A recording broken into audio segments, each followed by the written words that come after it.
Lamentations. Lamentations chapter 1. Jerusalem, once so crowded, lies deserted and lonely. This city that was known all over the world is now like a widow. This queen of the nations has been made a slave. Each night, bitter tears flood her cheeks. None of her former lovers are there to offer comfort.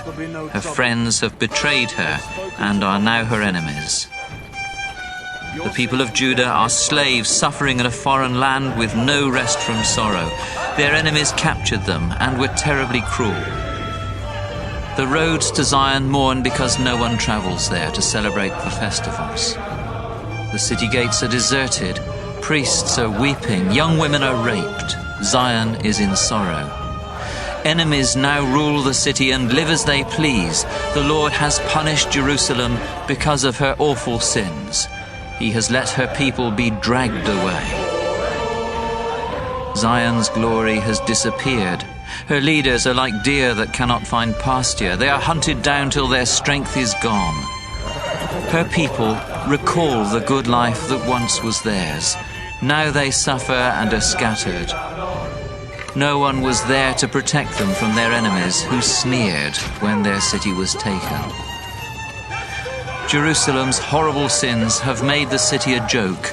Those who once admired her now hate her instead. She has been disgraced. She groans and turns away. Her sins had made her filthy. But she wasn't worried about what could happen. And when Jerusalem fell, it was so tragic. No one gave her comfort when she cried out, "Help! I'm in trouble, Lord! The enemy has won!" Zion's treasures were stolen. Jerusalem saw foreigners enter her place of worship, though the Lord had forbidden them to belong to his people. Everyone in the city groans while searching for food. They trade their valuables for barely enough scraps to stay alive. Jerusalem shouts to the Lord, "Please, look and see how miserable I am. No passerby even cares. Why doesn't someone notice my terrible sufferings? You were fiercely angry, Lord, and you punished me worst of all. From heaven you sent a fire that burned in my bones. You set a trap for my feet and made me turn back. All day long you leave me in shock from constant pain.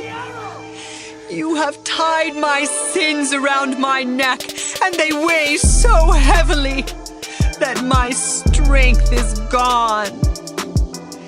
You have put me in the power of enemies too strong for me. You, Lord, have turned back my warriors and crushed my young heroes.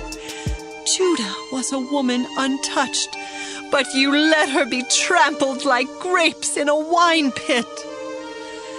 Because of this I mourn, and tears flood my eyes. No one is here to comfort or to encourage me. We have lost the war. My people are suffering." Zion reaches out her hands, but no one offers comfort. The Lord has turned the neighboring nations against Jacob's descendants. Jerusalem is merely a filthy rag to her neighbors. The Lord was right, but I refused to obey him. Now I ask all of you to look at my sufferings. Even my young people have been dragged away. I called out to my lovers, but they betrayed me. My priests and my leaders died while searching the city for scraps of food. Won't you look and see how upset I am, our Lord? My stomach is in knots and my heart is broken because I betrayed you. In the streets and at home, my people are slaughtered. Everyone heard my groaning, but no one offered comfort. My enemies know of the trouble that you have brought on me, and it makes them glad. Hurry and punish them as you have promised. Don't let their evil deeds escape your sight. Punish them as much as you have punished me because of my sins. I never stop groaning. I've lost all hope. The Lord was angry, so he disgraced Zion, though it was Israel's pride and his own place of rest. In his anger, he threw Zion down from heaven to earth. The Lord had no mercy. He destroyed the homes of Jacob's descendants. In his anger, he tore down every walled city in Judah. He toppled the nation together with its leaders, leaving them in shame. The Lord was so furiously angry that he wiped out the whole army of Israel by not supporting them when the enemy attacked. He was like a raging fire that swallowed up the descendants of Jacob. He attacked like an enemy with a bow and arrows, killing our loved ones. He has burned to the ground the homes on Mount Zion. The Lord was like an enemy. He left Israel in ruins, with its palaces and fortresses destroyed, and with everyone in Judah moaning and weeping. He shattered his temple like a hut in a garden. He completely wiped out his meeting place and did away with festivals and Sabbaths in the city of Zion. In his fierce anger, he rejected our king and priests. The Lord abandoned his altar and his temple. He let Zion's enemies capture her fortresses. Noisy shouts were heard from the temple as if it were a time of celebration. The Lord had decided to tear down the walls of Zion stone by stone. So he started destroying and did not stop until walls and fortresses mourned and trembled. Zion's gates have fallen face down on the ground. The bars that lock the gates are smashed to pieces. Her king and royal family are prisoners in foreign lands. Her priests don't teach, and her prophets don't have a message from the Lord. Zion's leaders are silent. They just sit on the ground, tossing dirt on their heads and wearing sackcloth. Her young women can do nothing but stare at the ground. My eyes are red from crying. My stomach is in knots and I feel sick all over. My people are being wiped out, and children lie helpless in the streets of the city. A child begs its mother for food and drink, then blacks out like a wounded soldier lying in the street. The child slowly dies in its mother's arms. Zion, how can I comfort you? How great is your pain? Lovely city of Jerusalem, how can I heal your wounds, gaping as wide as the sea? Your prophets deceived you with false visions and lying messages. They should have warned you to leave your sins and be saved from disaster. Those who pass by shake their heads and sneer as they make fun and shout, "What a lovely city you were, the happiest on earth." But look at you now. Zion, your enemies curse you and snarl like wild animals, while shouting, "This is the day we've waited for. At last we've got you."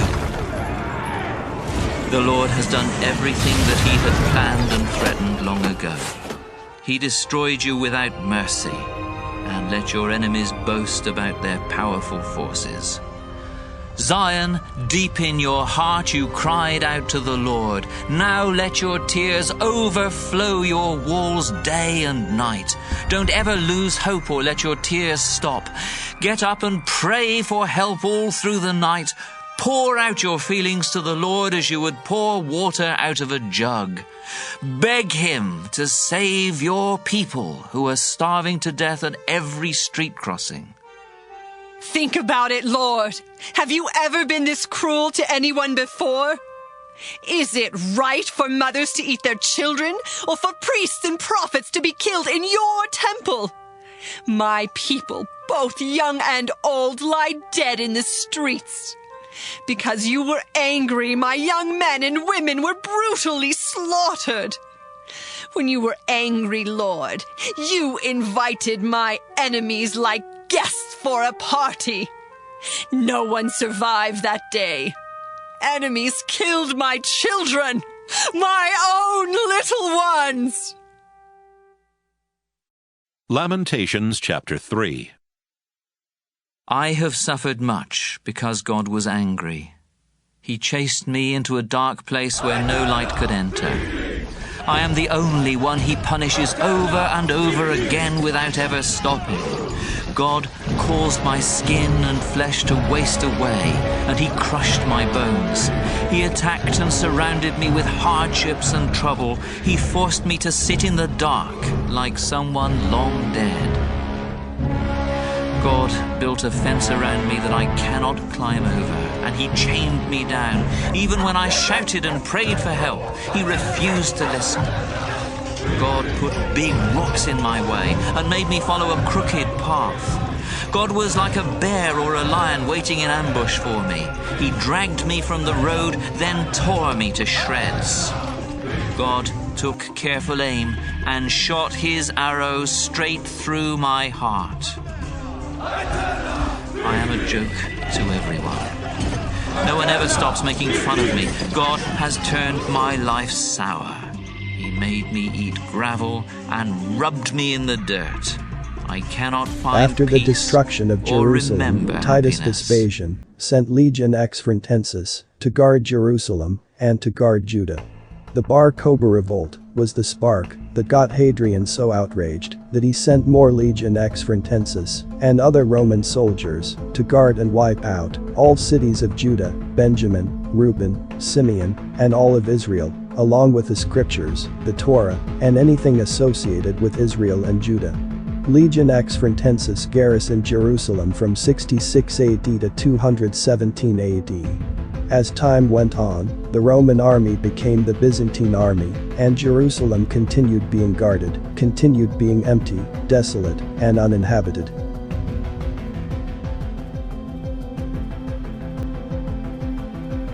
If the real Jerusalem is in Namibia, Southwest Africa, then whose Jerusalem is in the Middle East?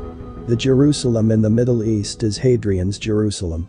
Hadrian was so outraged at the Bar Kokhba revolt that he decided to punish and insult the original black Jews by moving Jerusalem to a province of Rome.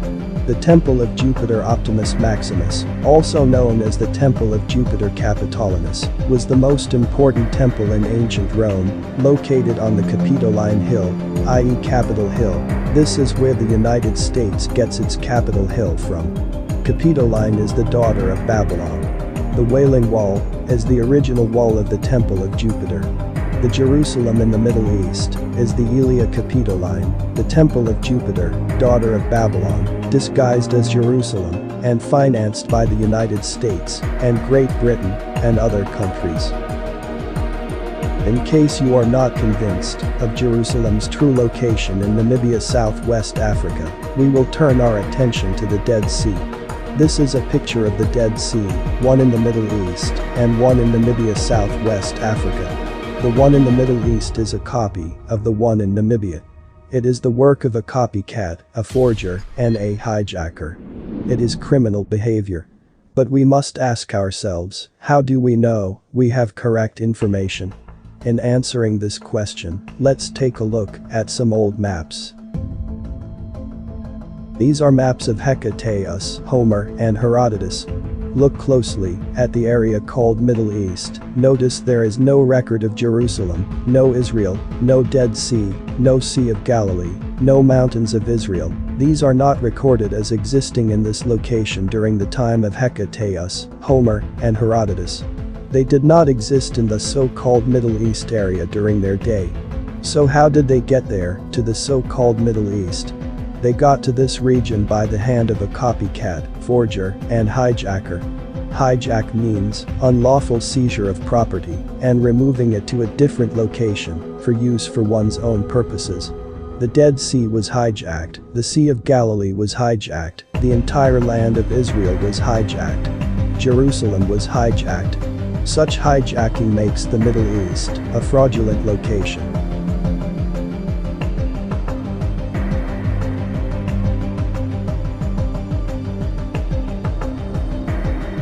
What you are viewing is how to build a man-made lake, the fake Sea of Galilee, and the fake Dead Sea in the fake land called Middle East, which is nothing more than a studio set, was constructed in a similar fashion.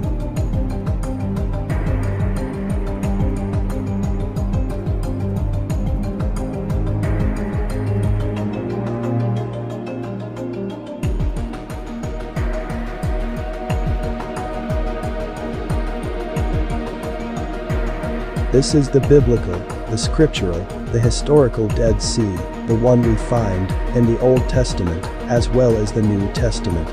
The Dead Sea is an ancient landmark that authenticates other geographical locations, cities, sites, mountains, and rivers in Judah and Israel. This is the biblical, the scriptural, the historical Jerusalem, the one founded by King David after he defeated the Jebusites, the one where Jesus roamed, the one where the disciples roamed, the one where many historical events happened, to Jerusalem, in Jerusalem, and around Jerusalem, the one that we find in the Old Testament as well as in the New Testament. This is our city. This is our land. This is Jerusalem. This is Agi Simba, the land of the lion, Kingdom of Judah, in Namibia, Southwest Africa, in the Karas region. This is the real Jerusalem.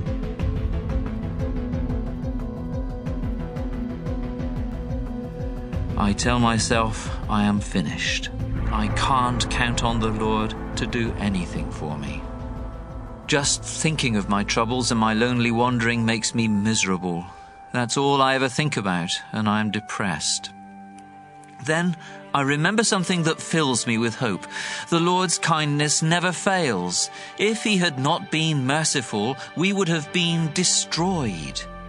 The Lord can always be trusted to show mercy each morning. Deep in my heart I say, the Lord is all I need. I can depend on him. The Lord is kind to everyone who trusts and obeys him. It is good to wait patiently for the Lord to save us. When we are young, it is good to struggle hard and to sit silently alone if this is what the Lord intends. Being rubbed in the dirt can teach us a lesson. We can also learn from insults and hard knocks. The Lord won't always reject us. He causes a lot of suffering, but he also has pity because of his great love. The Lord doesn't enjoy sending grief or pain. Don't trample prisoners under your feet or cheat anyone out of what is rightfully theirs. God Most High sees everything, and he knows when you refuse to give someone a fair trial. No one can do anything without the Lord's approval. Good and bad each happen at the command of God Most High. We are still alive. We shouldn't complain when we are being punished for our sins. Instead, we should think about the way we are living and turn back to the Lord. As Josephus said, Jerusalem was thoroughly laid. Now it did not happen exactly that way, and the characters, particularly the Jews, they are the wrong color. The Jews are black, not white. Nonetheless, in 70 AD, Jerusalem was destroyed by Rome under the command of Titus Vespasian, fulfilling the prophecy of Jeremiah, chapter 9, verse 11. This is Hadrian. He was a Roman emperor from 117 AD to 138 AD. It was Hadrian that put the final nail in the coffin on Jerusalem. In 132 AD, Hadrian campaigned to erase Jerusalem and Israel and Judah and anything associated with them out of existence, out of history. It was Hadrian that kick-started the cover-up of the original black Jews, their identity, their land and cities, their scriptures and history. After the turbulent history of Jerusalem, with the last two major destructions, where exactly is Jerusalem, and how does it look? Many people have been wondering where Jerusalem is. Jerusalem is located in the center of Israel, which is in the Middle East, right at the eastern end of the Mediterranean Sea. The story begins in 750 BC when the Near East was divided into many small kingdoms and city-states. They were wedged between the Assyrian Empire to the north and Egypt in the south. Among them was the Kingdom of Israel, whose people worshipped several gods, including Yahweh.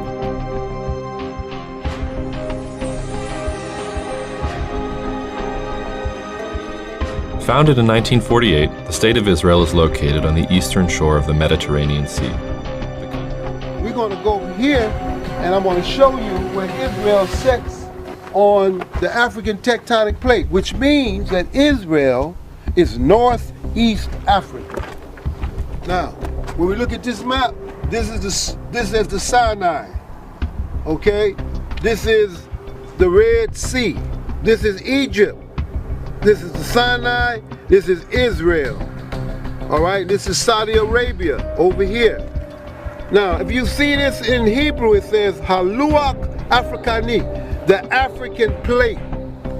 Here it is right here. Israel is sitting right here.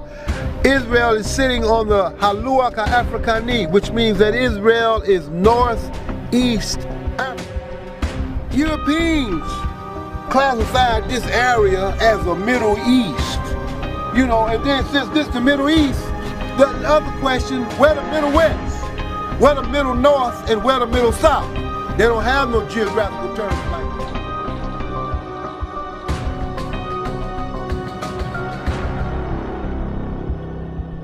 that. Is Jerusalem really in the Middle East? According to scripture, Jerusalem is supposed to be desolate and uninhabited.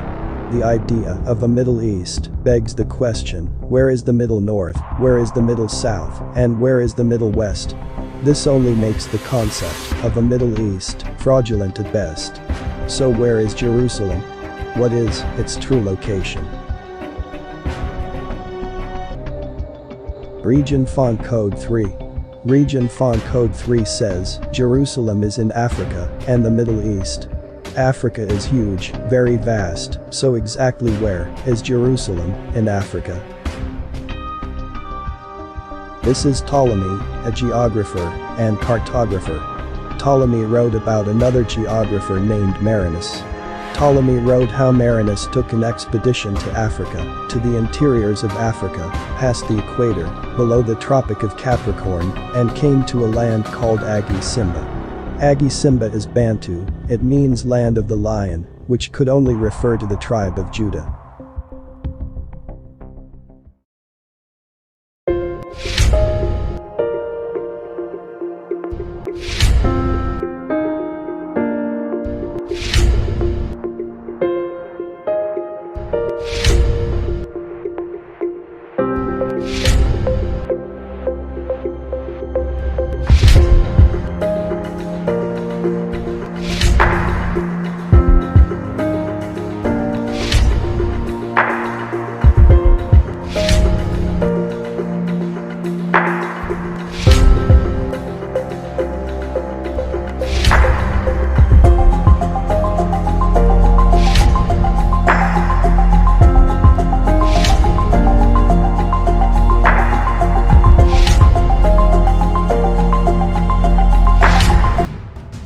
This is Jerusalem.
This is Jerusalem.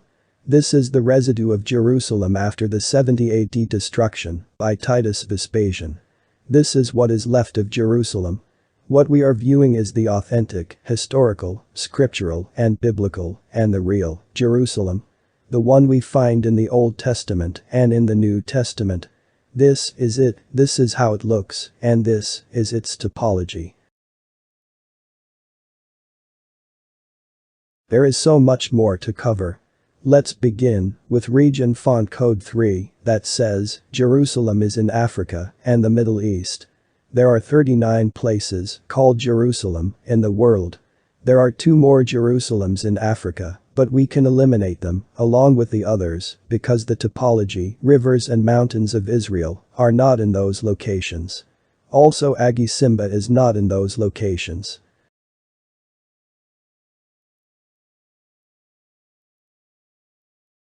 Psalms chapter 83, verses 4 and 5, it reads, "They conspire against your people, plot against those you protect. They say, 'Come, let us wipe them out as a nation, let not the name of Israel be remembered anymore.'" Do you remember him? This is Hadrian, Emperor of Rome. He is the one that got the cover-up started. The cover-up of the original black Jews, covering up their identity by seeking to wipe them out of existence. Covering up their land and cities, their history and scriptures. Covering up anything associated with them by changing, altering, hiding, hijacking, forging, moving, removing, and replacing truth with lies and deceptions.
After the destruction of Jerusalem, Titus Vespasian sent Legion X Frontensis to guard Jerusalem and to guard Judah.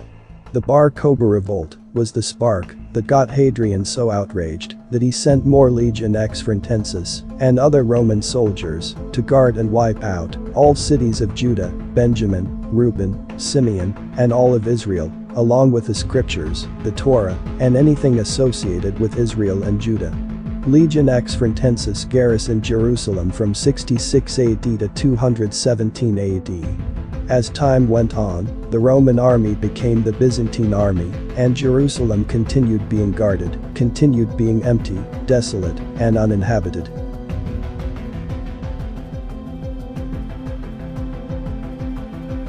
If the real Jerusalem is in Namibia, Southwest Africa, then whose Jerusalem is in the Middle East?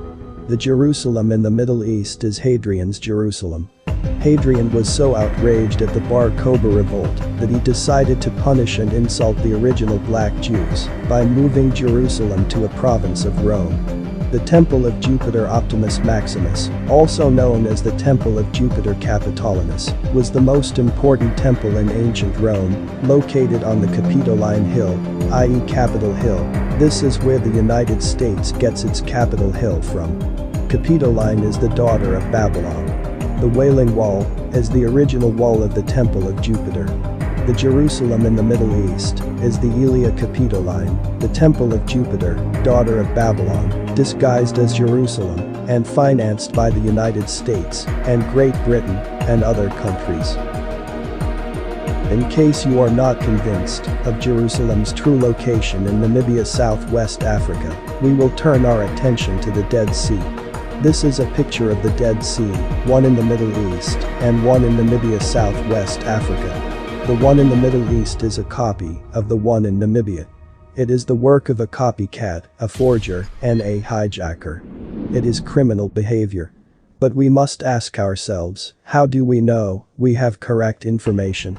In answering this question, let's take a look at some old maps. These are maps of Hecataeus, Homer, and Herodotus.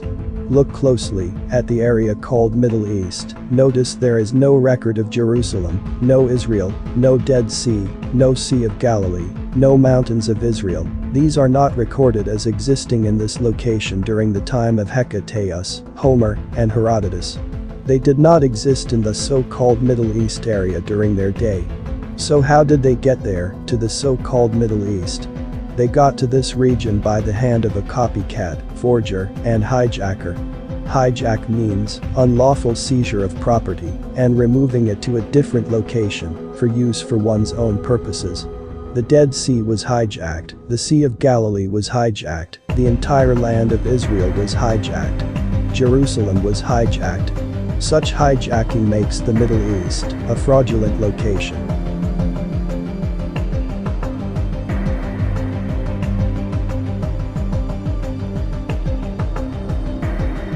What you are viewing is how to build a man-made lake. The fake Sea of Galilee and the fake Dead Sea in the fake land called Middle East, which is nothing more than a studio set, was constructed in a similar fashion.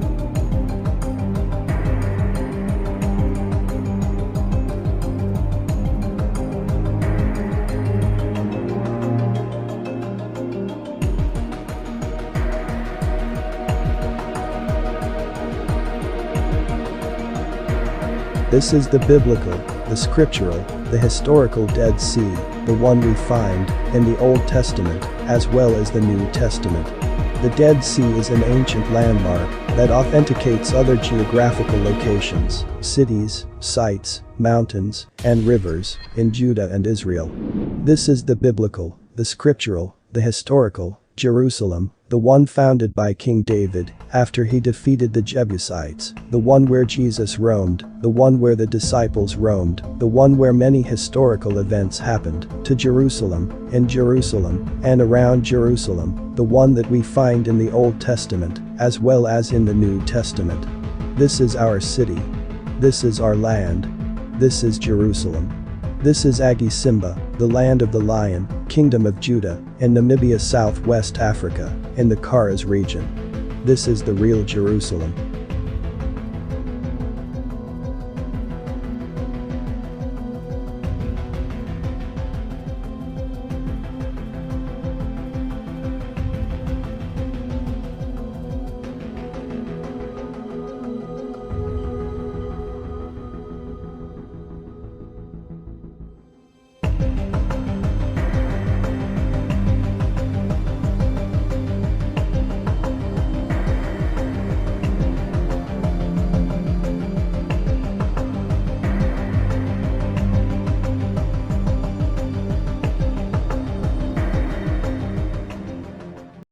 Jeremiah chapter 9.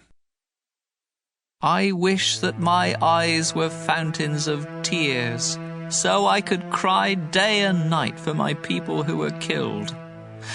I wish I could go into the desert and find a hiding place from all who are treacherous and unfaithful to God. The Lord replied, Lies come from the mouths of my people like arrows from a bow. With each dishonest deed their power increases, and not one of them will admit that I am God. Jeremiah, all your friends and relatives tell lies about you, so don't trust them. They wear themselves out, always looking for a new way to cheat their friends. Everyone takes advantage of everyone else, and no one will admit that I am God. And so I will purify the hearts of my people, just as gold is purified in a furnace. I have no other choice. They say they want peace, but this lie is deadly, like an arrow that strikes when you least expect it. Give me one good reason not to punish them as they deserve. I, the Lord all-powerful, have spoken. I weep for the pasture land in the hill country. It's so barren and scorched that no one travels there. No cattle can be found there, and birds and wild animals have all disappeared. I heard the Lord reply, When I am finished, Jerusalem and the towns of Judah will be piles of ruins where only jackals live. I said to the Lord, none of us can understand why the land has become like an uncrossable desert. Won't you explain why? The Lord said, I destroyed the land because the people disobeyed me and rejected my laws and teachings. They were stubborn and worshipped Baal, just as their ancestors did. So I, the Lord all-powerful, the God of Israel, promised them poison to eat and drink. I'll scatter them in foreign countries that they and their ancestors have never even heard of. Finally, I will send enemy soldiers to kill every last one of them. The Lord all-powerful said, Send for the women who are paid to weep at funerals, especially the women who can cry the loudest. The people answered, Let them come quickly and cry for us, until our own eyes are flooded with tears. Now those of us on Zion cry, we are ruined. We can't stand the shame. Our homes have been destroyed and we must leave our land. We ask you women to pay attention to what the Lord says. We will teach you a funeral song that you can teach your daughters and friends. We were in our fortress, but death sneaked in through our windows. It even struck down children at play, and our strongest young men. The Lord has told us the ground will be covered with dead bodies, like stalks of ungathered grain or like manure. The Lord says, Don't brag about your wisdom or strength or wealth. If you feel you must brag, then have enough sense to brag about worshipping me, the Lord. What I like best is showing kindness, justice, and mercy to everyone on earth. Someday I will punish the nations of Egypt, Edom, Ammon, and Moab, and the tribes of the desert. The men of these nations are circumcised, but they don't worship me. And it's the same with you, people of Judah. Your bodies are circumcised, but your hearts are unchanged. Deuteronomy 28. Today I am giving you the laws and teachings of the Lord your God. Always obey them, and the Lord will make Israel the most famous and important nation on earth, and he will bless you in many ways. The Lord will make your businesses and your farms successful. You will have many children. You will harvest large crops, and your herds of cattle and flocks of sheep and goats will produce many young. You will have plenty of bread to eat. The Lord will make you successful in your daily work. The Lord will help you defeat your enemies and make them scatter in all directions. The Lord your God is giving you the land, and he will make sure you are successful in everything you do. Your harvests will be so large that your storehouses will be full. If you follow and obey the Lord, he will make you his own special people, just as he promised. Then everyone on earth will know that you belong to the Lord, and they will be afraid of you. The Lord will give you a lot of children, and make sure that your animals give birth to many young. The Lord promised your ancestors that this land would be yours, and he will make it produce large crops for you. The Lord will open the storehouses of the skies, where he keeps the rain, and he will send rain on your land at just the right times. He will make you successful in everything you do. You will have plenty of money to lend to other nations, but you won't need to borrow any yourself. Obey the laws and teachings that I'm giving you today, and the Lord your God will make Israel a leader among the nations and not a follower. Israel will be wealthy and powerful, not poor and weak. But you must not reject any of his laws and teachings or worship other gods. Israel, today I am giving you the laws and teachings of the Lord your God. And if you don't obey them all, he will put many curses on you. Your businesses and farms will fail.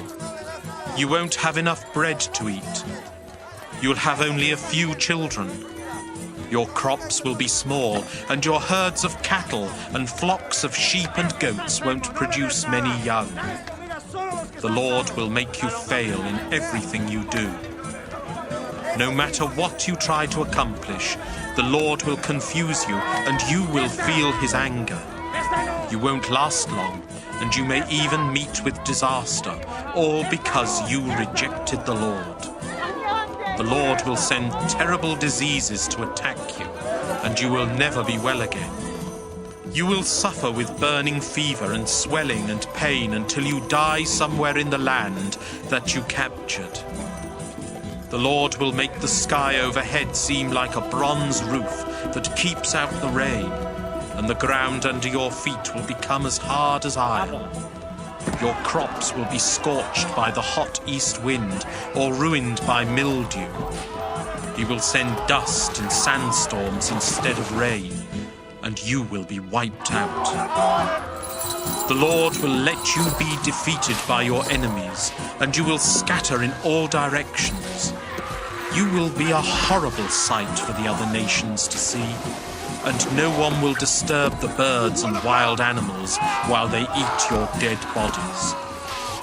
The Lord will make you suffer with diseases that will cause oozing sores or crusty, itchy patches on your skin, or boils like the ones that are common in Egypt.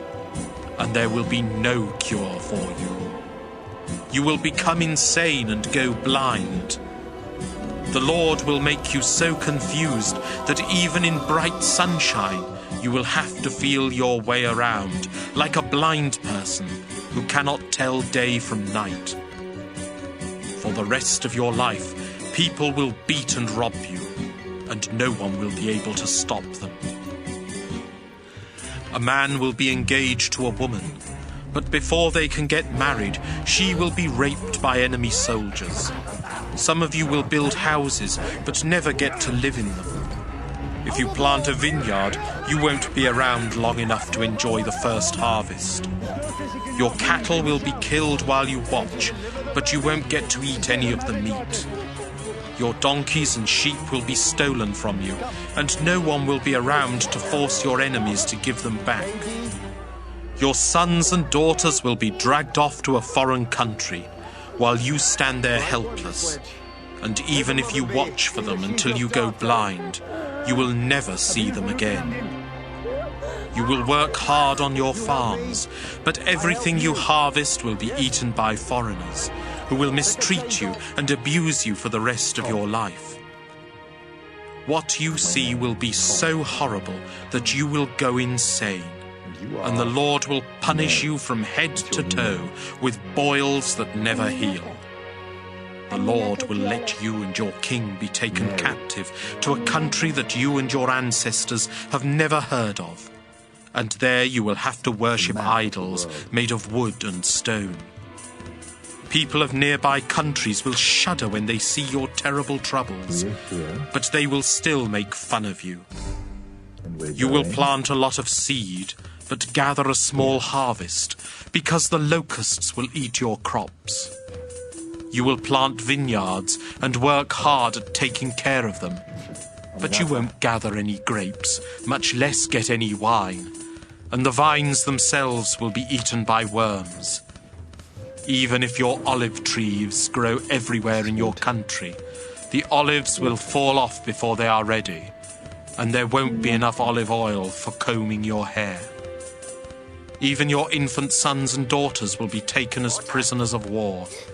Locusts will eat your crops and strip your trees of leaves and fruit. Foreigners in your towns will become wealthy and powerful, while you become poor and powerless. You will be so short of money that you will have to borrow from those foreigners. They will be the leaders in the community, and you will be the followers. Israel, if you don't obey the laws and teachings that the Lord your God is giving you, he will send these curses to chase, attack, and destroy you. Then everyone will look at you and your descendants and realize that the Lord has placed you under a curse. If the Lord makes you wealthy, but you don't joyfully worship and honor him, he will send enemies to attack you and make you their slaves. Then you will live in poverty with nothing to eat, drink, or wear, and your owners will work you to death. Foreigners who speak a strange language will be sent to attack you without warning, just like an eagle swooping down. They won't show any mercy, and they will have no respect for old people or pity for children. They will take your cattle, sheep, goats, grain, wine, and olive oil, then leave you to starve. All over the land that the Lord your God gave you, the enemy army will surround your towns. You may feel safe inside your town walls, but the enemy will tear them down while you wait in horror. Finally, you will get so hungry that you will eat the sons and daughters that the Lord gave you. Because of hunger, a man who had been gentle and kind will eat his own children and refuse to share the meal with his brother or wife or with his other children.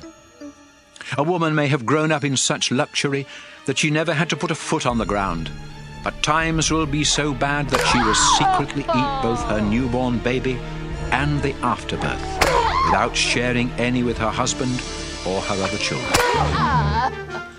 You must obey everything in the book of God's law, because if you don't respect the Lord, he will punish you and your descendants with incurable diseases like those you were so afraid of in Egypt. Remember, if the Lord decides to destroy your nation, he can use any disease or disaster, not just the ones written in the book of God's law. I ain't said nothing. There are as many of you now as the stars in the sky. But if you disobey the Lord your God, only a few of you will be left.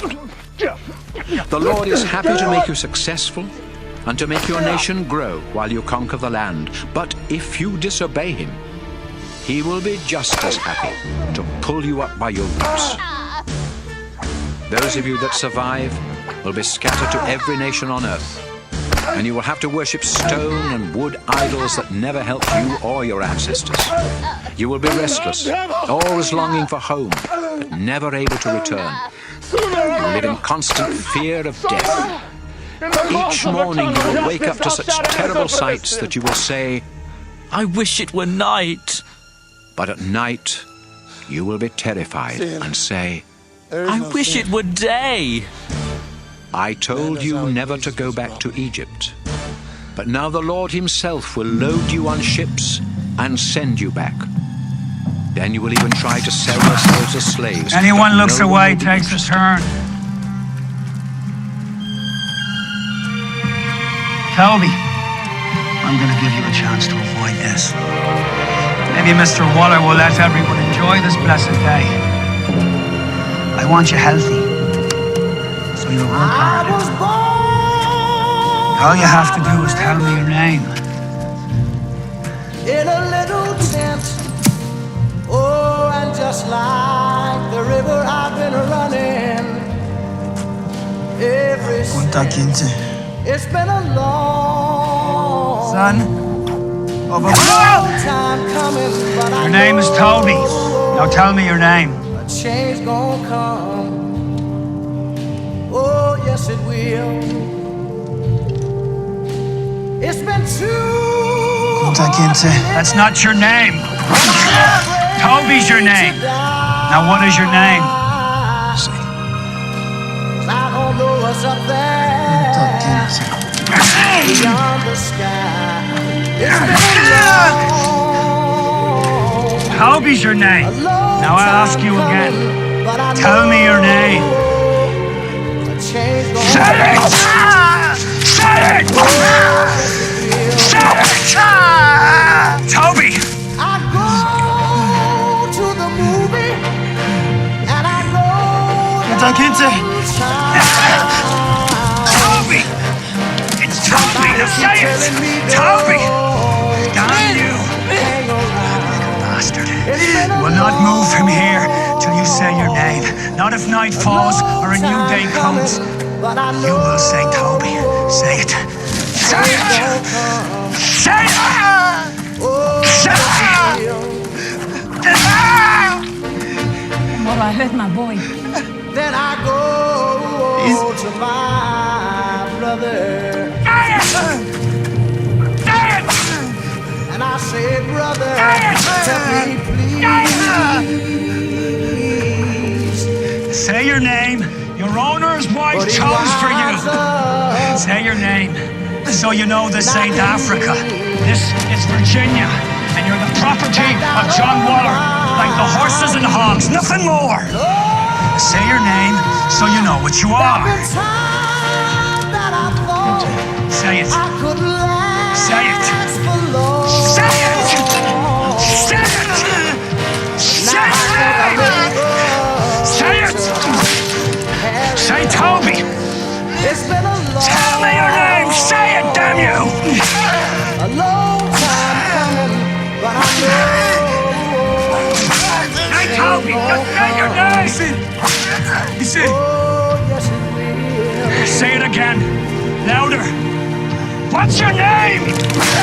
What's your name?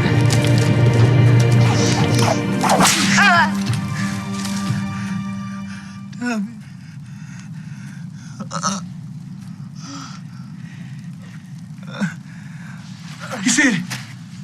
That's what I say.